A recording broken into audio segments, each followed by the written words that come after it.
The rain poured down like the sky itself was weeping. Thick drops slapped against the windows of the small brick house in Atlanta, bouncing off the porch railings and drenching everything in sight. Jamila stood outside, barefoot, with her arms wrapped around herself. Her dark hoodie was soaked, and her curly hair clung to her forehead. She kept knocking, her voice trembling. "Mom, please open the door. It's raining too hard." From inside came her mother's muffled voice, sharp, broken by anger. "You think you can talk to me like that in my own house?" Jamila pressed her wet palms against the wooden door. "I wasn't trying to disrespect you, Mama. I just told you the truth. That man isn't who you think he is." "Enough!" Denise shouted. The next sound Jamila heard was the sharp click of the lock turning. Then silence. Jamila stood frozen for a moment, the rain pounding harder. Lightning flashed, lighting up the small porch. Her teeth began to chatter. She looked around the quiet street. Neighbors' lights glowed behind drawn curtains. Nobody came out. She sat down on the cold step, her body shaking. Inside the house, the TV played softly. Jamila could hear laughter, her mother's and Charles's, even though she wasn't sure if it was real or her mind playing cruel tricks. "Mama," she whispered again, but her voice was too weak to rise above the thunder.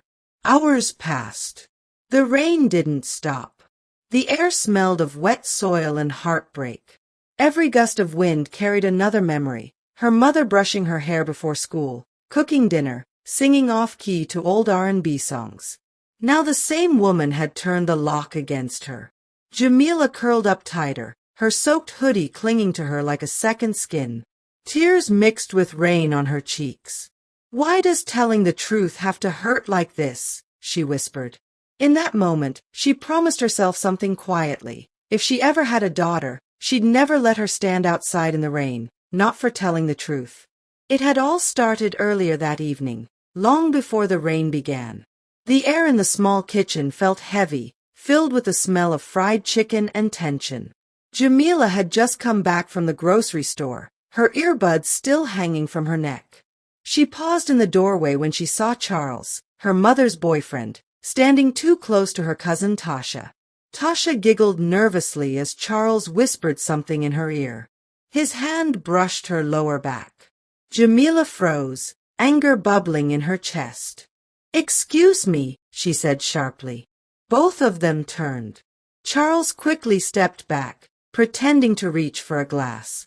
"Oh, hey Jamila," he said with a fake smile. "We were just talking about football."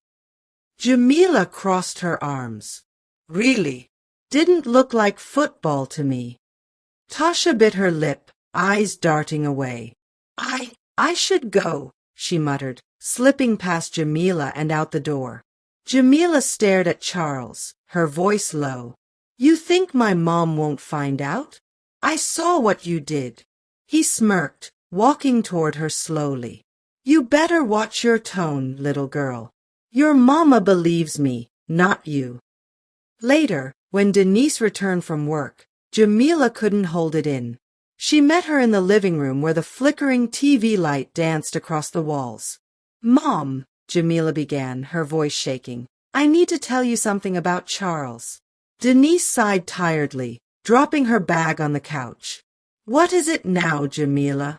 You've been giving that man attitude since day one. Because he's not right for you, Mama. He was flirting with Tasha. I saw it." Denise frowned. "Don't start lying. Tasha is like a sister to you." "I'm not lying." Jamila's eyes filled with tears. He touched her waist and was whispering in her ear. Denise's hand went to her forehead. "You don't understand grown-up things. You always twist stories because you want to be in control." "That's not true. I just don't want you to get hurt again." Her mother's face hardened. "Enough, Jamila. You're not my protector. I'm your mother. I don't need you judging my choices." "But, Mom, go to your room." Jamila's voice broke. You believe him over me? Denise turned away. I believe peace over drama. That's all. The silence after those words felt like a wound. Jamila went to her room, her heart pounding.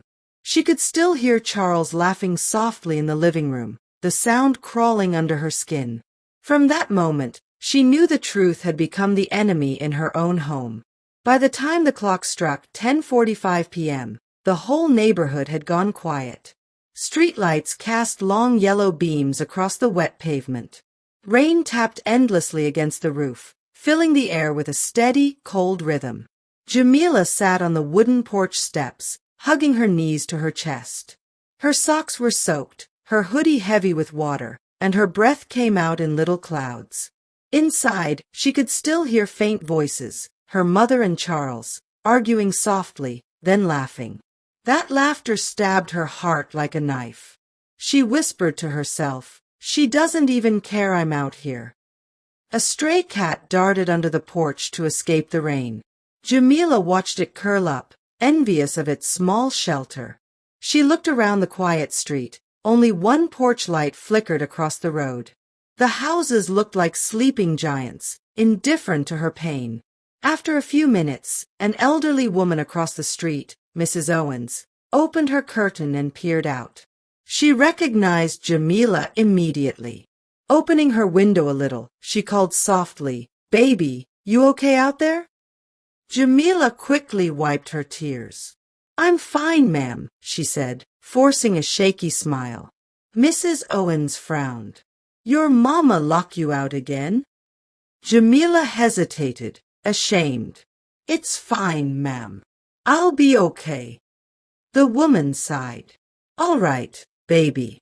You come here if it gets too bad, you hear me?" "Thank you," Jamila said quietly. But she stayed put. Pride, mixed with love, kept her from walking away. This was still her mother's home, the only one she had. Thunder cracked in the distance, shaking the sky. Jamila pressed her back against the door. "Please, Mama," she whispered one more time. "Please just open it. I'm cold." There was no answer, just the sound of the rain and her own breathing. Minutes turned into hours. Her body began to tremble uncontrollably, and her eyes grew heavy. She pulled her wet hoodie tighter and leaned against the door until her forehead rested on the cold wood. Inside, Denise sat silently on the couch, staring at the dark TV screen. Her chest ached, but her pride kept her still. Outside, Jamila whispered through chattering teeth, "One day, you'll believe me." The rain didn't stop that night. Neither did her tears. A car's headlights sliced through the rain like a pair of sharp white eyes. Jamila squinted against the light, her hands covering her face. The engine idled for a moment before shutting off, and a door slammed. Then she heard a familiar voice, deep, worried, and full of anger. "Jamila? What the hell are you doing out here?" Her head jerked up. Through the rain, she saw Marcus, her older brother, rushing toward her with an umbrella in one hand and his car keys in the other. He dropped the umbrella immediately and pulled her up by the shoulders. "Marcus," she whispered weakly. "She locked me out." He looked at her, disbelief flooding his face. "Mom did this." Jamila nodded, her lips trembling. "She said I disrespected her. I just told her what I saw." Marcus clenched his jaw. He'd always been the calm one, but his eyes were blazing now. "Get in the car," he said, wrapping his jacket around her shoulders. As they hurried through the rain, Jamila's bare feet splashed in puddles. She looked back once, at the porch, the faint light behind the curtains, and the locked door that used to mean safety. Inside the car, Marcus turned on the heater. Warm air filled the small space, fogging the windows. Jamila rubbed her arms, trying to stop shivering. "She didn't believe me," she whispered. "She thinks I'm trying to ruin her life." Marcus shook his head. "No, she's just blinded, Jay. Mom's been hurt too many times. Every man who shows her attention, she holds on tight, even when he's poison." Jamila stared out the window. The rain outside looked endless. "It still hurts," she said softly. "I didn't lie to her, Marcus. I swear I didn't." He reached over and squeezed her hand. "I know you didn't. I believe you. You've always been the honest one." For a long moment, neither of them spoke. The car filled only with the soft hum of the heater and the distant drumming of the rain. Marcus finally exhaled. "You're staying with me tonight. I don't care what she says." Jamila nodded slowly, tears welling up again, not from pain this time, but relief. As they drove off, she watched the house disappear in the rearview mirror, its porch light shrinking into the darkness. She whispered to herself, "Maybe one day she'll see the truth, but tonight, I just want to feel warm again." Marcus reached over, turning up the heater. "You will, little sister," he said quietly. "You will." Denise opened her door to find the porch empty and a damp hoodie folded neatly on the railing. For a moment, her heart softened, but pride hardened her again. "She'll come back when she's ready to apologize," she muttered. But deep inside, guilt gnawed. The truth was, she hadn't slept all night, replaying Jamila's trembling voice in her head. At Marcus's small apartment, Jamila sat with a blanket around her shoulders. "She didn't mean it," Jamila said softly. Marcus looked at her. "Stop making excuses for her. You told the truth. That man's no good. I just wanted her to believe me." "She will," he said. "But by the time she does, it might be too late." Charles returned home that afternoon, whistling. Denise avoided his eyes. "She's gone," he said casually. "That's one less mouth to feed." Denise's stomach turned. "Don't talk about my daughter like that." Charles smiled faintly. "Then why'd you throw her out?" For the first time, she couldn't find an answer. 2 days later, Jamila's school counselor, Mrs. King, called her mother.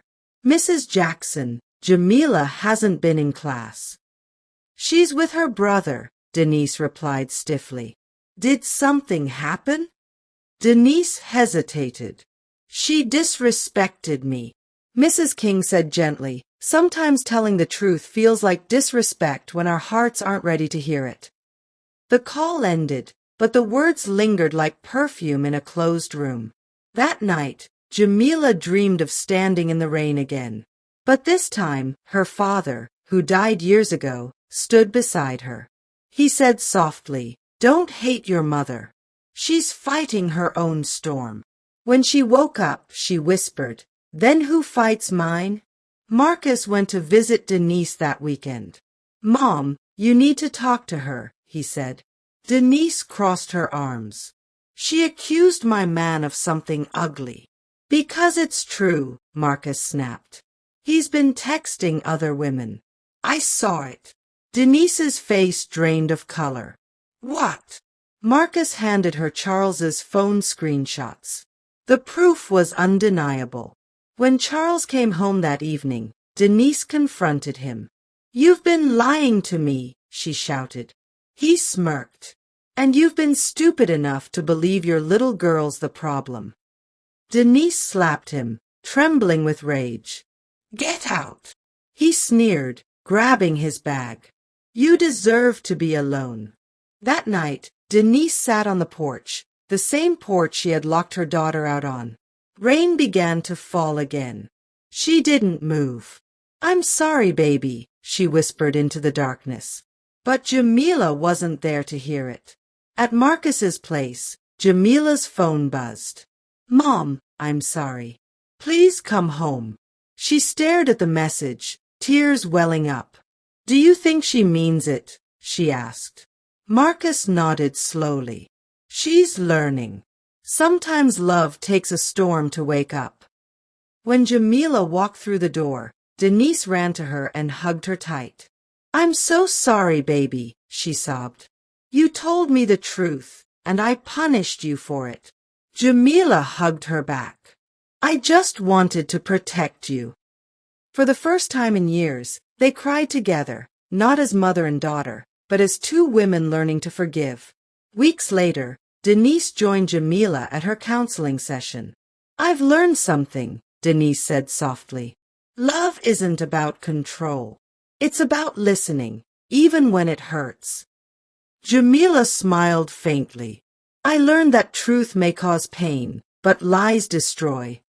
Mrs. King nodded approvingly. Healing begins when both are spoken.